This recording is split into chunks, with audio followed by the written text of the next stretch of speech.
Well, good evening and welcome to True Crime with the Bad Girl, the Playa, and Dangerous Dave. I am Benny Scala, a.k.a. the Playa, a.k.a. Benny the Jet. Now, in 1974, a long time ago, Dave Loggins released a great song, Please Come to Boston. I love that song. And the reason why he wrote it, nobody knows this, but he knew that in Boston, one would find the Boston Bad Girl. And there she is. Brittany, how are you? Wow, I'm honored. I am doing well. How are you guys doing tonight? I'm here with my friends, and we're talking about true crime. Perfect. Can't get any better than that. And then there on the bottom of our screen, half of the bottom of our screen, is the Sausage King, Mr. Foot Universe, and the captain of Ari's heart, Dangerous Dave. Dave, how are you? I'm doing great on this Monday. I got this week off, so I'm doing pretty good. Nice. I'm in Connecticut with my family and my grandkids, and we got another good true podcast crime tonight. I'm getting it because you said Ari, and I got my big new pickle. And you're holding your pickle when you're talking about Ari. Right out of the garden, and I got kind of confused there, but we're doing good. We're doing good. And I swear to tell the whole truth and nothing but the truth, so help me tonight. Amen. And of course, with Dave is the one and only terrible Tori in all her glory. Tori, I would ask you if Dave's behaving, but that's kind of a loaded question there. Never does. Wouldn't it shock you if you did? Like, would you just keel over if he actually behaved? Yeah, it's like my third child. I have 3 kids here when he's here. Well, it's like Rod Stewart, one of his greatest albums, Never a Dull Moment. Right. The great Sir Rod. So for those of you in Radio Land, thanks for listening on Want Radio. We're on right now. They got what you want. We're also now available on Apple Podcasts, Podbean, Spotify, Amazon Music, iHeartRadio, Player FM, Podchaser, and Boomplay. And if you are here for the first time, please like and subscribe. And we are going to pay a couple of bills here. And then we're going to get on to our very controversial and a very good show. True Crime with the Bad Girl, the Playa, and the Stars is brought to you by the Burbrower Law Firm. Folks, if you've been injured in a car accident, please reach out to our good friend Adam Burbrower at the Burbrower Law Firm. Adam and his crew do things the right way with great results. Not only is Adam a great attorney, but the dude has framed pictures of Ernie the Cat Lad, the unpredictable Johnny Rods, and our very own Boston Bad Girl in his office. How cool is that? If you see Adam at the community pool trying to nail that elusive triple Lindy, you'll notice superstar Billy Graham tattooed on his back and Bret the Hitman Hart tattooed on his chest. This guy is not only the man of the hour, the man with the legal power, too sweet to be sour, he is also the excellence of elocution. Besides being a great guy, Adam is a true crime aficionado and an avid WWF historian. Who else can get you a great settlement while breaking down Mario Mancini's greatest matches? Well, that one's a quickie. Check out Adam at burbrowerlaw.com and follow him on Facebook. And don't forget to tell him that the Bad Girl, the Playa, and the Stars sent you. Well, being that Dave was holding his pickle, let's do Dave's pickles tonight. True Crime with the Bad Girl, the Playa, and Dangerous Dave is brought to you by Uncle Dave's Pickles. You know, folks, not all pickles are created equal. Some are limp, some are sour, but Uncle Dave's Pickles, they got the power. And that's the magic of Uncle Dave's Pickles. Firm and thick, like a well-hung pickle. Each one is hand-packed with care, brined to perfection, and your natural selection. One crunch, and you'll feel that tangy rush that'll make you blush. A pickle so swole, it will fill any hunger pang. And for those who like to mix it up, don't forget about Uncle Dave's sausage. Thick, hearty, and ready to heat up any occasion. Pair it with a pickle, give your taste buds quite the tickle. And that ain't all, folks. So next time you're at the carnival, follow your cravings to the rear. the rear of the carnival, that is, where you'll always find Uncle Dave to take care of your crave. Nothing says pleasure quite like a mouthful of Uncle Dave's treasure. And remember this, my briny friends, Uncle Dave's pickles, always smooth and hard working. They'll get you blushing while you're jerking the gherkin. Pleasure so good, you'll almost be hurting, but you'll come back for more. Of that, I am certain. Uncle Dave's pickles. Once you've had Dave's in your mouth, you'll never settle for less. Because, folks, if it ain't Uncle Dave's, it's no big deal. Haven't played that one in a while. No, very I forgot how good appropriate that one too. was. I like that. Very appropriate. Yes, Yeah. beans you were holding your pickle. Well, guys, the case we're covering tonight, I have to feign ignorance. I really hadn't even heard about it, but so you guys brought it up. But now that once I started watching YouTube videos and reading on it, I've been obsessed with it. So on January 24th, 2023, Lindsay Clancy, then 32, a registered nurse who worked in the labor and delivery unit at Massachusetts General Hospital, strangled her 3 young children at her home in Duxbury, Massachusetts. Brittany's going to read you a very brief synopsis of the facts because we wanted to have plenty of time to chat about this one. And everybody in the chat room, too, do not hold back because we're not going to hold back.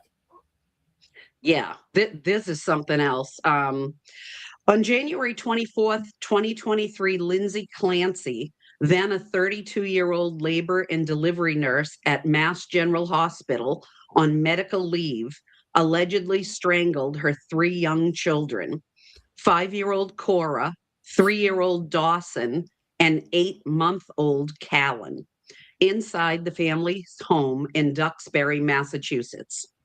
After the killings, she attempted suicide by jumping from a 2nd-floor window and was left with serious injuries requiring long-term care.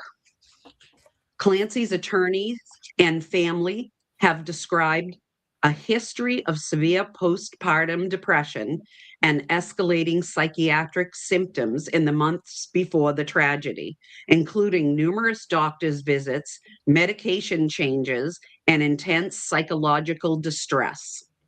Her defense argues she suffered from mental illness and over-medication that triggered a psychotic break, with Clancy herself stating she lost all control. Both Clancy and her husband have since filed lawsuits against medical providers alleging misdiagnosis, inappropriate treatment, or negligence in handling her mental health, claims that underscore the central role of her psychiatric state in understanding the tragedy. Clancy was indicted on 3 counts each of murder and strangulation. She has pled not guilty and is expected to pursue a lack of criminal responsibility insanity defense, arguing her mental state at the time rendered her incapable of rational intent. The case has been delayed repeatedly, with motions by the defense to move the trial location and requests for additional delays. Most recently, a jury trial has been scheduled for July 20th, 2026 in Plymouth County, and a motion to transfer the case to Boston was denied. Defense concerns include media scrutiny and Clancy's ongoing medical needs. Clancy remains under psychiatric care at Duxbury State Hospital in Massachusetts and is transported under medical supervision to court hearings. Her severe physical and mental health conditions continue to influence pre-trial proceedings. Well, let's start with Tori here because Tori is a young mom. And I'm very anxious to hear what she has to say. So, Tori, insane or a murderer? I'm on the fence. So obviously she's a murderer, and I do not agree with it. And she's disgusting, and she, should just. But as someone who had postpartum with both of my children, one of them worse than the other, it is very easy, especially when you are put on medication, to feel like you are going crazy.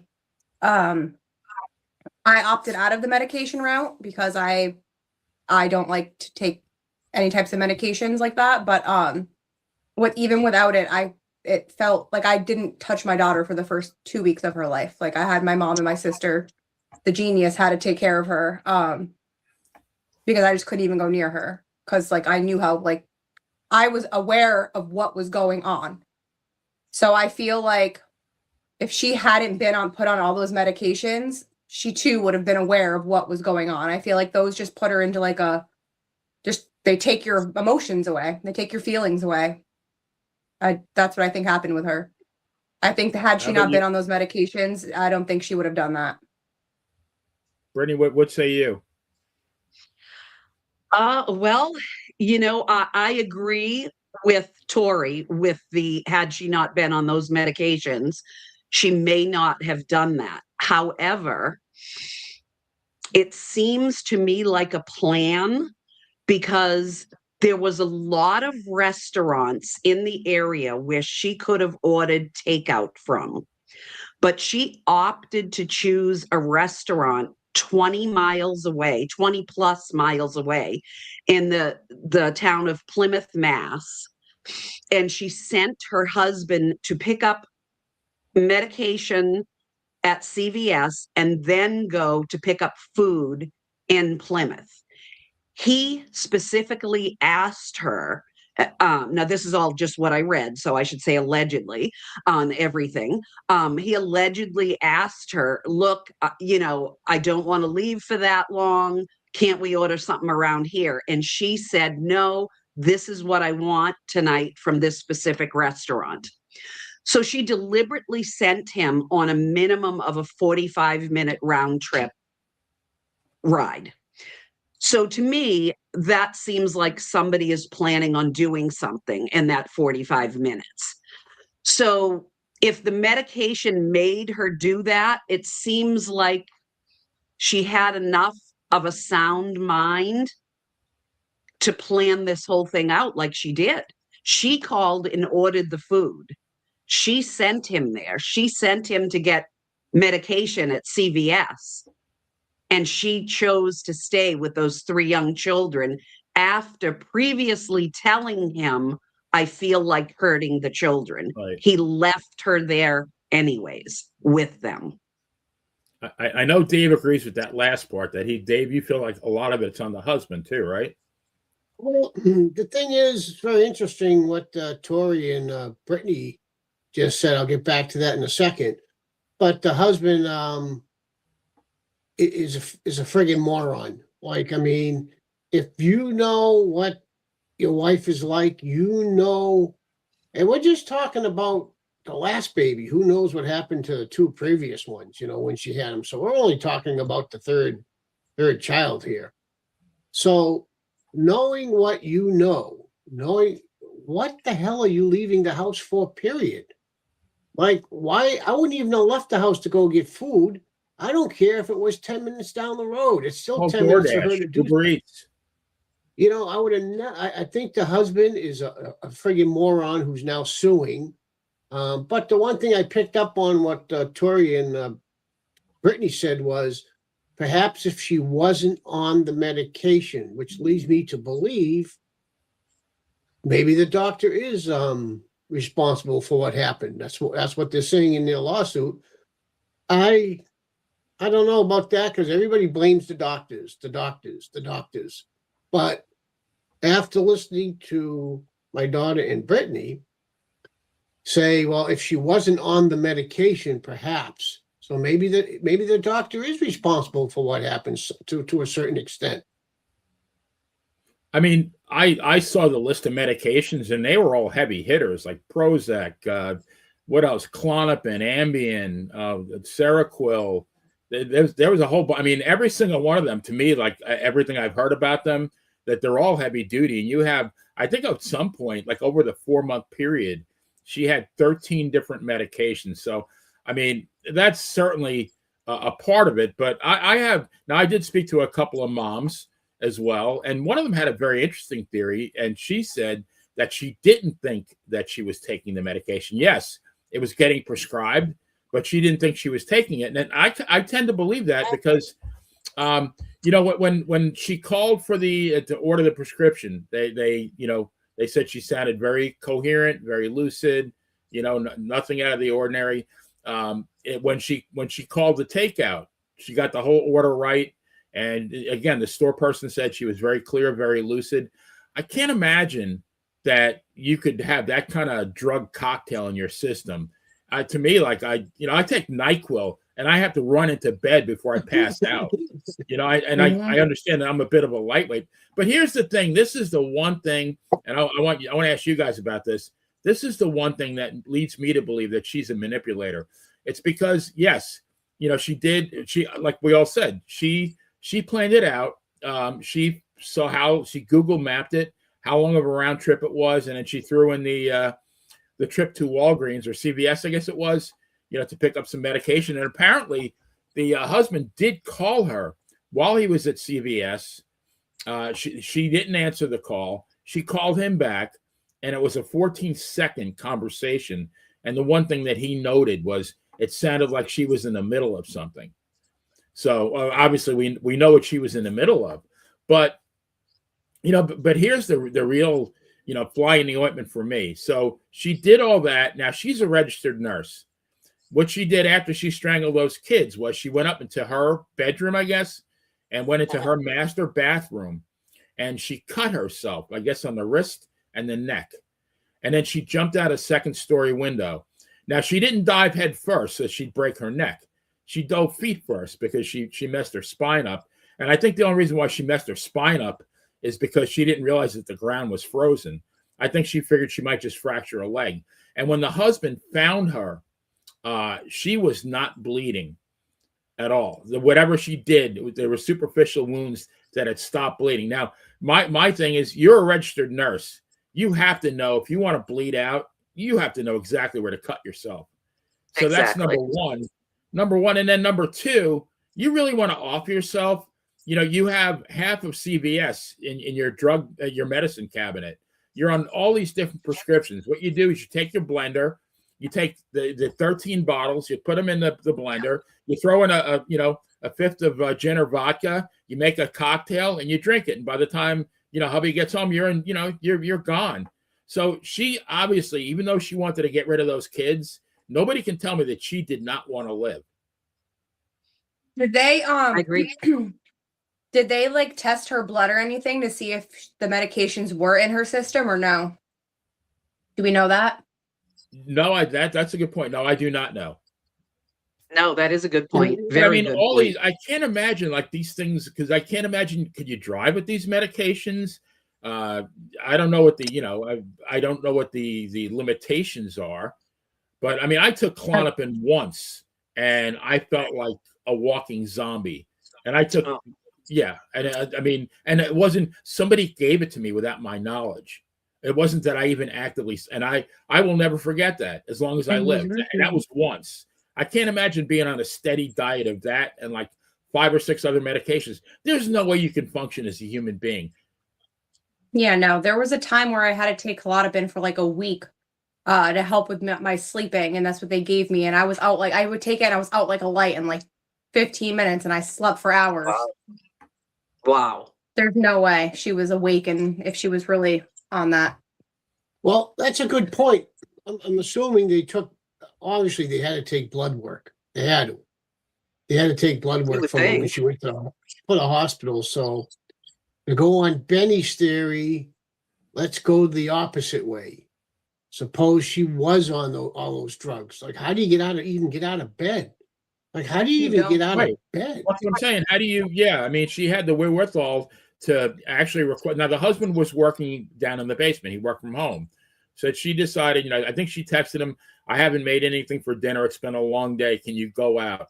And he said, all right. And of course, she orders, from bumfuck Egypt somewhere, like you said, 20 miles away, of all places. And now I agree with Dave. If I'm the husband, it's like, no, I'm not going there. Are you kidding me? You're in a very delicate position. You're not feeling well. I'll go to, Gironi's down the street.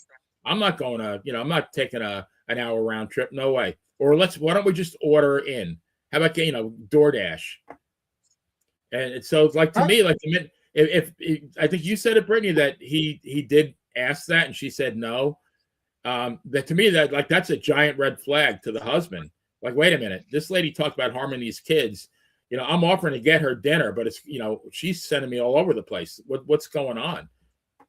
Yeah, and my question is why, if she already confessed to him that she had these feelings, why is he going anywhere, Right. leaving that woman with those kids for even 30 seconds, let alone 45 minutes to an hour? What was he thinking?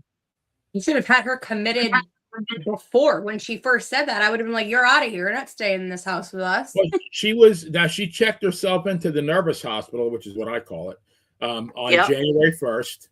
And I guess she was there for 5 days. Yeah. And they released her and with a whole bunch of prescriptions. I'm going to go out on a limb. I'm going to say this.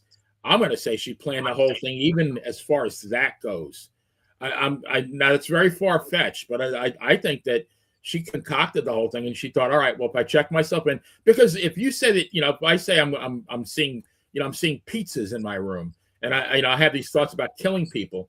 I mean, can a doctor prove me wrong? Right? I mean, so I think she concocted this whole thing, checked herself in. This way, down the road, if she did do it, it's like, well, I try to get help. I know it's way out there, but that's what I think.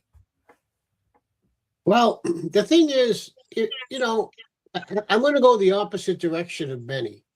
She had to be on all these drugs because it had to be taking her blood at the Cuckoo Hospital and at the hospital when she went that night. They had to be taking her blood because their whole theory, the whole lawsuit is she's on these medications. That's the whole basis of her lawsuit. But with that being said, a few points. Number one, where's the husband here? Like, if I had my wife, I'd be telling the doctors, you ain't putting her on 5 or 6 medications. That ain't happening. Like, if I love my wife, I'd be telling them, no, she's not going on all these medications. How about her? She's a registered nurse. I mean, she should be the first person to speak up. Hey, that's a lot of shit you're giving me there. Right. I mean, let's get it straight here. Anybody that kills their 3 kids is batshit crazy to begin with. So, I mean, when something happens like the JFK assassination, I don't look at that moment. I look at months back and maybe even a year back or 2, what led up to that. So I can't help but think the other kids are involved here. Like, maybe she just couldn't handle it anymore. Maybe she, the 3rd kid's coming and, she can't handle it. I'd like to go back to months back before that day when she threw her kids out, killed her kids and threw herself out the window. But she should have been institutionalized for a while, not for 5 days, but maybe Benny's got a point there. Maybe this was all a setup. But I can't get past the point. Yeah, I can't get past the point that she with no mercy killed it. I mean, it takes a lot to strangle someone. I think it's like maybe 5 minutes, and you had to do that times 3, right? And then then you go up and you cut yourself and you jump. Why didn't she hang herself with one of those bands? I mean, she could have done that. Like I said, she could have. I mean, if you really want to kill yourself, you're a registered nurse. You carotid artery. You bleed out way before the husband gets home. Or like I said, take all the drugs. She wanted to survive this. Nobody will convince me otherwise. Right. She could have killed herself if she wanted to.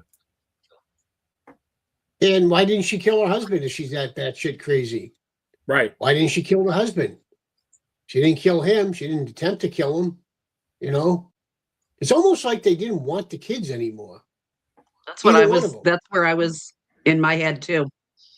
It's like it's almost like neither one of them wanted these kids anymore. And adoption is always an option. And somebody wants those kids. And I don't know if there was, if they had I don't know how this goes. I'm just throwing this theory out as far as life insurance goes on the kids. Any type of it just seems like everything I'm watching these days, these people that kill people in their family, especially like Paul the trial just now, Canaro. Paul Canaro, that was all about money. The Menendez brothers was all about money. And I just watched something before he came on the air with this guy. This guy was, like going to be 30, and he bought a baseball bat, and his mother and father, which gave him everything, was well off. And he actually beat the parents to death with a baseball bat to get the inheritance, but he was caught. But yeah, but all these people, there's something mental wrong with them. A normal person doesn't do that. So clearly she had something wrong with her. No, I agree. Right. She was. I do believe she was mentally ill. You can't do something that like outrageous and be normal. But I guess the definition of insanity, or as far as a criminal trial goes, is at that moment do you know between right and wrong. Now the fact that she purposely sent hubby out of his way, she knew. I mean, she planned it, and then she made sure that there was adequate time. She threw in the trip to CVS, and so I really think that and supposedly I heard this in one of the shows I listened to, that 4 days before she had done a search on how to kill. So if that's true, then she obviously she did a little bit of research. Whatever the reason was, she killed her. Bottom line is she killed her kids, and she should just also be killed. And now she's I think she petitioned the court to, I think they have to bring her every day to court in an ambulance now, right? Yep. She's paralyzed from the waist down, and she needs constant care, which, I mean, obviously the taxpayers are paying for now. The taxpayers in Massachusetts, lovely. And here's what gets me. What gets me is she's probably, and her attorneys are probably saying temporary insanity. But what Benny just said, 4 days beforehand, she Googled how to kill.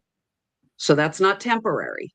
And then also, she didn't answer the phone when her husband called from CVS, but she did return the call. And he said it sounded like she was in the middle of something. And it was a very brief that call. Question. Yeah. Yep. A very brief call, but she answered the question with exactly what type of medication he was asking. Which one is it? Is it this one or that one? And she told him, and he brought home the correct medication. So where was the temporary insanity? Where was it? Right. And obviously, that's my issue. And it wasn't like this came. Now, if this came out of the blue and there was no history whatsoever, I'd say, yeah, maybe this lady just snapped. But this, this has been going on. She was in the hospital. She was out of the hospital, and she had been off of work, I think, for about 3 weeks. And I'm just not buying. I got a comment from my very, very good friend, my dear friend Cassie, who said because of the industry she worked in, she knew how to manipulate the system. She knew what to say, how to say it to build her defense. She might have been crazy, but she knew what she was doing. I agree 100%. I agree too.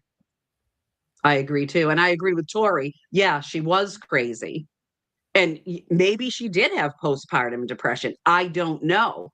But again, I'm starting to wonder, how could she have been on all those medications and still been up and walking? And I heard that day she made a snowman with the children. How? Yes.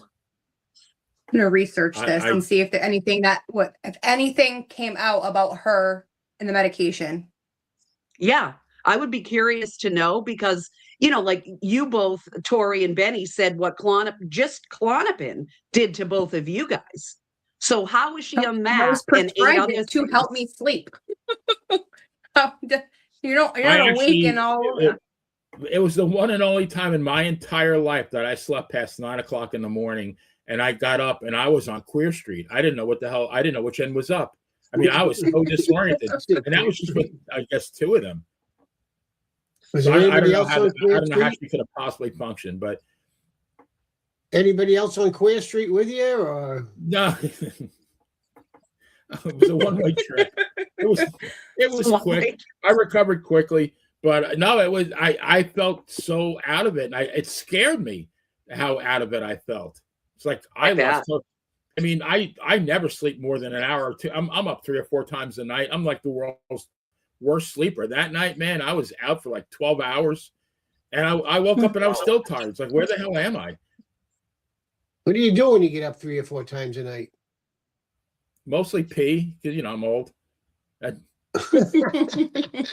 know. No, I mean that's a part of it. And I have never, and I take after my mom. I don't think I ever in my entire life woke up and went down to my kitchen where my mom was not up. I don't ever remember like getting up and my mom was still in bed ever, not even once. I don't know if that woman ever slept. And I think I've inherited. I'm not a good sleeper. Wow. Yeah, it's sad. I mean, I take a power nap every afternoon to try to make up for it. But yeah, Power nap.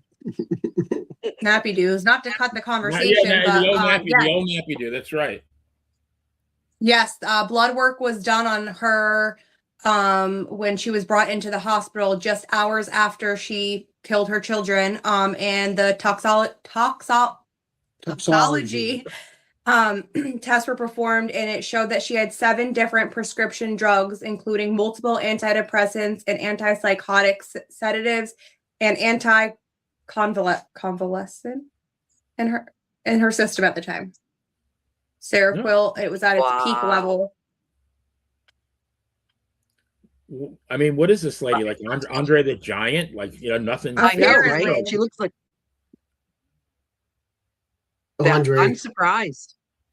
I'm very surprised. But I would be comatose. Yeah, same here. And she supposedly, I think 11 days before she checked into the mental place, she saw a therapist, and they reported that they saw no signs of psychosis. Now, because there are 2 different things. There's postpartum depression, which I believe is like fairly common. Maybe like 20% of women experience it. But postpartum psychosis is something which is very dangerous. But supposedly it's only happens 2 in every 1,000 cases. So it's very, very rare. But when she went on the 20th of December, they found nothing like that. So I'm still very skeptical. Well, I like to ask, getting back to Benny for a minute, I like to ask a question. So when you're urinating 4 or 5 times a night with your pickle. My pickle, yeah. Wait, hang on.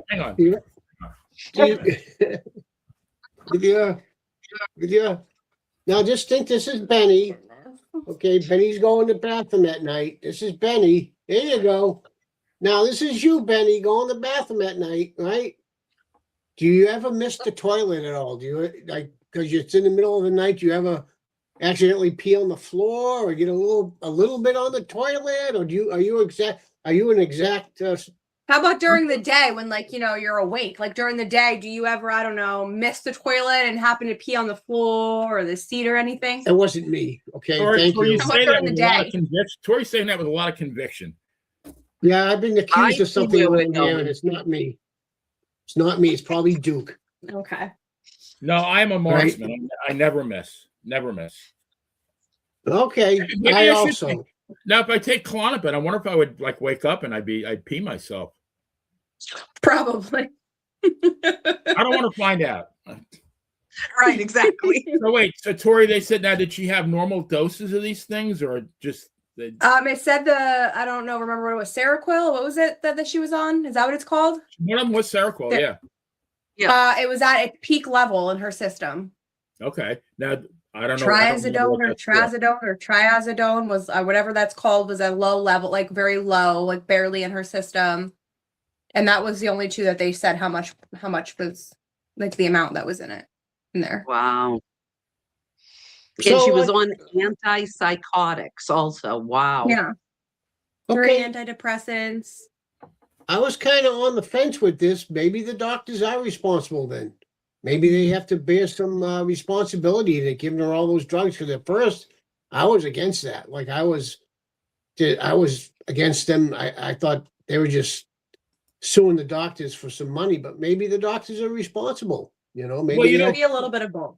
Yeah, I mean, for years and years, I've made fun of these, commercials you see on TV. Like thoughts and side effects include thoughts of suicide, bleeding out the eyeballs, and anal oozing. It's like, you know what? I'll take my chances with my sore throat. I don't feel like having those side effects. I mean, it seems like you take a medicine and then they give you another medicine to counteract the side effects of the first medicine. So I'm not saying that they're without fault. Yeah. I think they bear part of the blame. I mean, after dealing with doctors all last summer with my incident, I can tell you that doctors, the ones that I've experienced, were not that great. My So yeah, brother I have had the some same health problem. issues, and he's told me point blank. He says, "I don't think they even know what the F they're doing." no, And I've heard that from a lot of people. One doctor prescribed you, what was that? Whey overdose. What was that? Where they prednisone, like Yeah. 180 Oh, milligrams right. a day. It's a steroid, right? Messed my whole body up, my blood pressure, my heart rate, everything was all out of whack. And then they gave me medicine to help that. And it was just I ended up on a whole bunch of medication that I didn't need to be on. So doctors sometimes don't know what they're doing. Right, Because very I think clearly. one Yep. didn't one doctor say like he doesn't know how you're alive after being on all that prednisone or something? If I had continued to take it and then stopped it without going down in doses, I could have died. I could have had a stroke, apparently. Oh, Now, wonderful. But yeah. Yeah. Do you guys remember Andrea Yates? Yes. Yeah. Yeah. Now Just watched that. she drowned 5 of her kids, right? Mhm. A whole bunch of them. Yeah. And I remember the case, but I don't remember the specifics. And they did find her guilty initially, and then they reversed it and they found her not guilty by reason of insanity. Ugh. Yeah, I don't remember that. I tried watching it the other day. There's a new documentary on Hulu, I think maybe, or Netflix, one of them, of that. I tried watching it the other day, but I mean, Yeah, I don't regardless, like child murders. yeah. Right. This woman's going to be somewhere. She's going to be either in a jail cell or she's going to be in a mental institution. I mean, I don't think they're not going to set her free. Oh God, no, I don't think so. No. I hate to say this. They're not saying this to. I don't want nobody out there to take this the wrong way. It almost like the only winner in this is going to be the husband. He's going to get money from a lawsuit and he's free. It's almost like it's a win-win for him. I mean, I know he doesn't have his 3 kids, but did he really care to begin with? Because if he did, he wouldn't have left to go get food. Yeah, leaving them there with someone who said they wanted to murder them is kind of crazy. It's not funny, but it's like, Well, what's I don't know wrong with you? I don't know if he was working from home because of that. Because I don't know if he normally worked from home or he worked from home to accommodate the fact that his wife was at home and you have a potential murderer of your kids in the house, living in the house with you. Like, did these I've people heard have that family? Did they have parents? Did they have anyone to help them? Like, Yeah, they did, right? I think they weren't that far away either. Yeah, and I think the parents, both sets, had helped in the past and periodically and stuff. But I did hear that he was working from home due to her current condition at the Okay. time. So you're that working there from tells you home. something, right? yeah, you're working from home to watch them, but then you leave her alone for So what that does amount of everybody think is happening in the trial when the trial comes up? What does everybody think should happen to this woman? Well, I think she should be found guilty and definitely not temporary insanity, because if it was temporary insanity, it wouldn't have been planned out. She wouldn't have made that order on the telephone without slurred speech, et cetera, et cetera. Same with CVS. And the big thing that gets me is in the middle of doing allegedly what she did, she called her husband back and sanely told him what kind of medication to get at CVS, and then went back to doing what she was doing. Well, she probably was afraid, and again, she had the mental capacity to figure this out. Shit, if I don't call this guy back, he might turn around and come home and see me. Especially knowing what he knew, So she couldn't have that. So she had to call him back. Yep.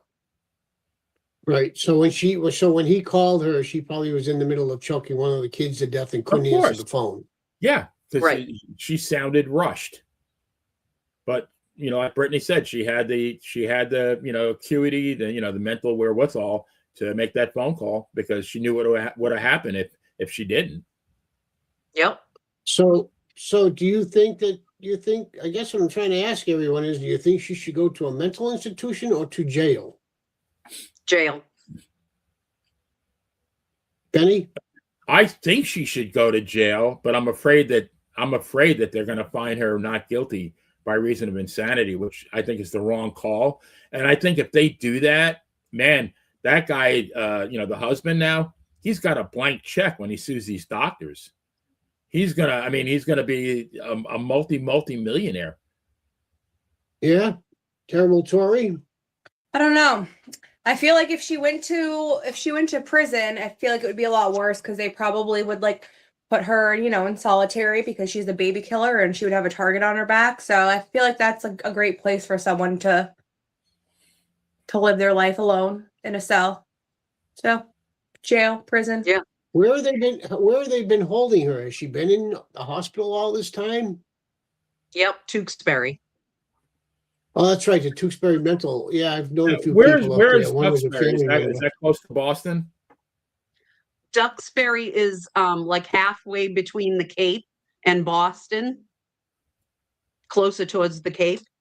Okay. Cape Cod. She's in a mental institution? She's up in Tewksbury right now in Tewksbury mental hospital, right? Right. Yep. And Is that- that's that's down what- by New Hampshire. Is she still paralyzed? My impression is Yeah. she's still paralyzed. Okay. My So she uncle did used to mess be in herself up. Tewksbury. But I'm sorry. Yeah, she's still breathing, and her children aren't breathing. I know. And she Yeah, right. she controlled all of that. Like I said, Yeah. if she had killed herself, we might still be talking about this, but in a whole different light. I would say, yeah, the lady just flipped out. If she killed those kids and she spared herself, that happened for a reason. My Absolutely. uncle was in Tewksbury Hospital. They put him up there because he was an alcoholic. He was a little loony. And one night on Main Street in Brockton, Yeah. he was looking at himself. It was late at night. The stores were closed. And he was looking at himself in the windows, yelling and screaming at himself until along the way on Main Street, at different businesses, yelling and screaming and throwing things at the window because he thought it was somebody else. And he was breaking all these businesses' windows, thinking he was yelling at somebody else, but it was himself. And they put him away in Tewksbury hospital, mental hospital. It sounds like Probably a good move. Yeah, Good Yeah. move. Did he So- ever get out? he did. He got out and then he went to live at the Pine Street Inn in Boston. He did get out. Yeah. Ugh. Oh, Jesus. He went to live at the Pine Street Inn in Boston. And it's a sad case, really. He died Yeah. there. That's how he died. But Your uncle? my uncle, I yeah. think that's hysterical. Like he was fighting himself in the window. Yeah. Well, He had what they called back in the day, I guess, the nervous breakdown, right? They don't use that term anymore. I suppose that's what he had. Yeah. A nervous breakdown. He wasn't like fucked up that he wouldn't kill people, but he was fucked up that, Right. He fought himself. he thought he was beating up a person through a window, but it was himself, in downtown Wow. Brockton. Yeah. So, I guess I was kind of on the fence, but I think after this podcast, I feel like the doctors should be held responsible then for monetarily for what they did. I guess that's how, after listening to everybody. I think everyone should be held accountable. She should go away to prison for the rest of her life in a cell all alone in solitary confinement.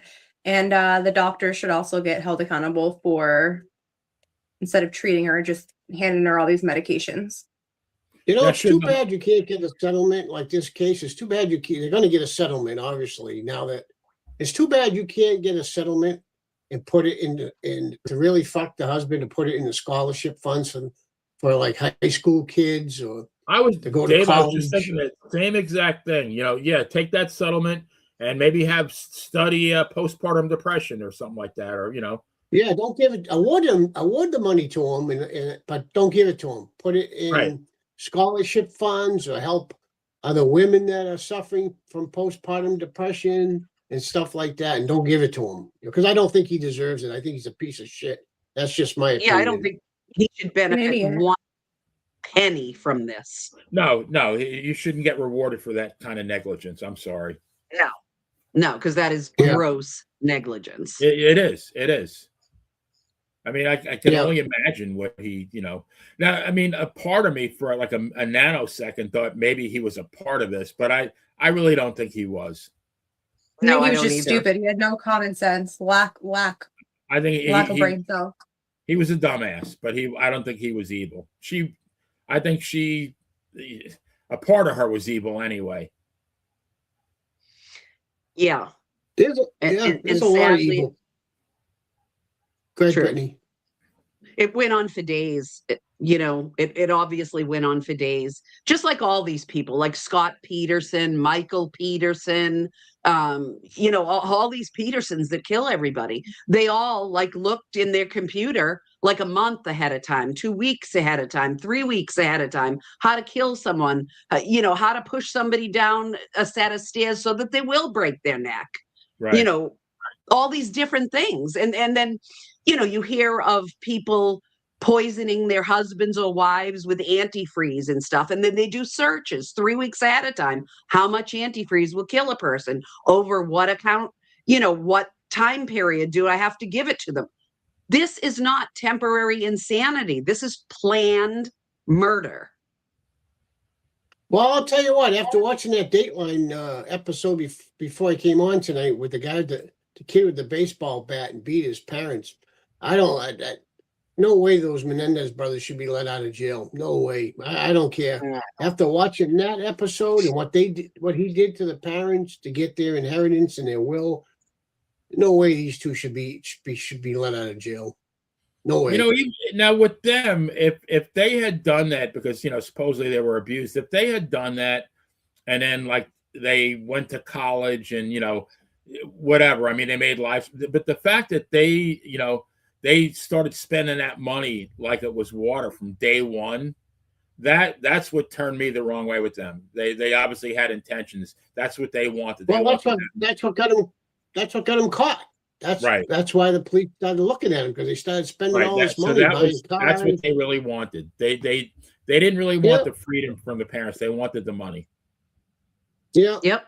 Yeah, absolutely. And I'd like to ask everybody, because we're dwindling down here, what is everybody's opinion on Nancy Guthrie? Where is Nancy? I'd like to ask the people out there in the chat room, people here, where's Nancy? What's everybody's opinion on this? Because it's 2 weeks to the day, 2 weeks now, and Nancy ain't around. I don't think she's alive, number one. And number two, I think somebody in the family did it. Well, the news just came out right before we got on here too, and said that the FBI, everybody, they cleared the children, the spouses, they cleared the entire family.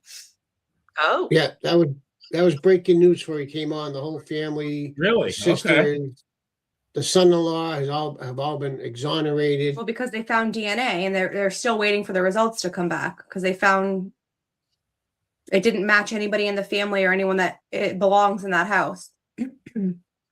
Oh, Interesting. Yeah. But I always think it was they don't always say, they don't reveal all their cards. I'm sorry, they're not gonna let out information. They're going to let out information, I think, to throw people off the track. They're only going to tell us so much. I really think there's more to it than we're being told. I'm still trying to figure out why they busted that house, that person's house in Pima County. Why are we? And then you didn't tell us anything for days, and then days go by, and we let them go. But what made you do it in the first place? Was it a tip? What was it? I want to know. I'm nosy. Right. Well, they've had 4 people that they've had detained. 1 single and 4 others. Yeah, 5. 1 they let go. The other 4 people, they went in, and both people, they went in their houses, took their phones, towed their vehicles, but yet released them. So what I want to know is what's on the affidavit that they're giving the judge to get a warrant to go into these people's houses and detain them. Something has to be on the affidavits that they sealed that allows them to do this. Like, what evidence do you have you're giving to a judge to allow you to get a warrant? It was probably just tips from the line. Yeah, Which leads me to there is a believe. tip line, so Yeah, leads me to believe they have no idea. They have no leads on who it could be because they're busting people's houses that don't have anything to do with it. So it's like obviously they have nobody. So maybe Right. it was, I'm thinking now, maybe it was just somebody that knew her, because they knew enough not to bring her watch, her Apple Watch that was connected to a pacemaker. So they knew enough not to take that, because those watches are worth some money. They could pawn them off. So they knew enough not to take it. But I think the guy in the backpack, I still say the backpack was full of tops that were wrapped up to put her body in. Something went wrong in that house, and they had to get her out of there and dump her somewhere, either in the ground or and she's in somebody's basement or something. They went there for a home invasion, I guess. How else can you look at it? I think somebody an was awful in the thing. house already I when do that too. guy came to the doorbell because he reached for the door to open it as if like just he was walking in like he lived there. And then that's when he Right. saw the camera and was like, so I feel like it had already been unlocked from the inside and somebody had to have gotten in through the back or something. We don't know because I they're not agree. telling us where the cameras were. Were there cameras in the Right. back? Were there cameras near the pool? I feel like they're not giving Right. us enough, and I'm too nosy for it. I just feel that when I feel when she was taken out of that house, she was dead. She was dead. Yeah. They couldn't leave her there because of the DNA. They didn't want to leave her there. So whatever, I can't see her being taken out alive, especially with her blood all over the walkway. I think something bad happened in the house. Maybe they weren't anticipating something bad, but something bad happened, and they ended up killing her and took her out and whatever that guy had in that backpack. That backpack was full. But I would like to know what evidence in the house. Like, what did it look like in the house? Was there blood in the house? Did you find like casings from a gun? Like, what did you find in there? Was there blood splatter from like a knife? Like, what was there? I would need to know what happened and what you found in the house because it's starting to get irritating. Yeah, and you're not telling us anything about that. If somebody's goal is to get ransom money, I mean, you're not going to get it if the person's dead in all likelihood. Right. See, that's why I think it's somebody like, let's say the son-in-law. Now, if she dies, then he stands to gain quite a bit of money, right? You would think. Right. Depends So on I mean, who- that's why I mean he had a motive to kill her because he could. They cleared him. He can get a pay. Is that like once they clear you? Is that it? Can they go? Are you like forever cleared, or can they go back? They can go back. Yeah, they can go back. I guess he's cleared for now, according to all the family members, according to the police and the FBI. They're all cleared. And if it's not But- him, it's somebody who knows him. I just. Somebody. Again, it's money. There's money involved, obviously. Yeah. I mean, just because these people have been cleared doesn't mean that they didn't have somebody do this, right? I don't know. I don't feel like they had. I don't feel like it was like an inside family thing. I think that it was either somebody who watched Savannah on the news and disagreed with something she said, and then they are just psychotic and decided just to come like up a with hate this crime kind of plot. thing. Yeah. Yeah, they decided to do this because they're psychotic, or it was somebody like a gardener or someone that took care of the property, the pool people that they allowed in to clean the pool in the middle of a crime scene. But that. I don't think it was anything to do with the family. But what was with the Bitcoin? See, I'll be feign ignorance. I don't know I've never used Bitcoin. I mean, that was in one of the ransom notes, or wasn't it in a couple of the ransom notes? It's because it's less traceable than a bank account would be. And yeah. Yeah, I mean, they're trying to say maybe the guy who wants the Bitcoin wants to remain anonymous because he could get killed if he ran. It could be gang members from the Mexican border is only an hour away. It could be, gang members who through intermediates know that she had a lot of money and took her out of there, killed her, took her out of there. It could be took her over the border, got her over the border, buried her over there, still looking for a ransom. All I know is the guy that walked up on the walkway wasn't too bright. That's all I know. He wasn't too bright. I'll say. Yeah. But I think I'll it's very say. easy to hide a body when one, you live in the desert, and Right. two, Mhm. Mexico is an hour away from the house. It's very easy to get a body over and then never be seen again. Yep, The I best agree. place to kidnap someone, the desert, right next to the border of Mexico. I mean, if she's dead, Yep. wrapped in tops, thrown in your trunk, going back to Mexico, and You you're, get you, caught. and you're used to going back and forth, and you got all the IDs, and you're Mexican. What are they going to say? Let me see your ID. All right, go ahead. But now the mother really didn't have. The mother wasn't the one with the money. Of course, the daughter is really the one with the money. So I don't know. Right. No, she had a nice big house. I mean, that right. was $1 million house she lived in up in the foothills. I guess Yeah. that house is worth a lot of money. And on